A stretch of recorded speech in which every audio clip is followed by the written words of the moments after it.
Arestado ang isang mag-asawa at kanilang kapitbahay matapos mahulihan ng mahigit 100,000 pisong halaga ng hinihinalang shabu sa Rodriguez, Rizal.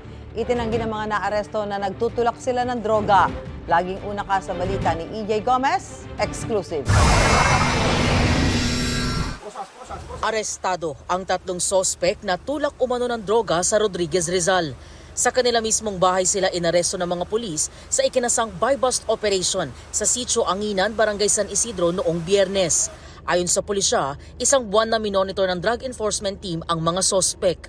Kaya po matagal na nating sinubaybayan dahil ito po ay mailap na po, talagang veterano na po pagdating sa anti-illegal drug activity. Nakumpiska sa mga sospek ang 5 pakete ng hinihinalang shabu na tumitimbang ng 16 na gramo at nagkakahalaga ng mahigit 108,000 pesos.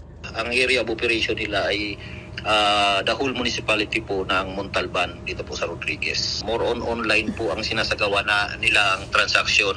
Ito po ay liblib na pong lugar sa San Isidro. Kung sasadyain po ay napakalayo na and madali po silang mahuli at ma-identify. Ayon sa pulisya, na-recover din mula sa kanila ang 38 caliber na revolver at 3 bala. 2 sa 3 sospek ay mag-asawa, habang ang isa ay kanila raw kapitbahay. Itinanggi ng 25 anyos na lalaking sospek ang paratang. Wala naman po kaming ganung droga eh. Nung nakaraang taon na po kasi nagkasakit po kasi ako ng ulcer. Kaya natigil po ako sa paggagawin. Hindi rin daw nila pagmamay-ari ang baril na anilay depektibo na. Yung baril po hindi rin po sa akin. Kanino yun? Hindi ko po alam, nakuha lang po yun sa kabilang bahay. Hindi na po siya pumuputok, 3-8 po. Balik ko lang na po siya ng mga tornilyo. Iginiit din ng 2 babaeng sospek na hindi sila tulak ng ilegal na droga. Gumagamit ka ba or Hindi nagbebenta po. ng illegal na droga? Kahit po ipa-drug test ako, kahit sigarilyo, hindi po ako gumagamit. Kaninong droga yun?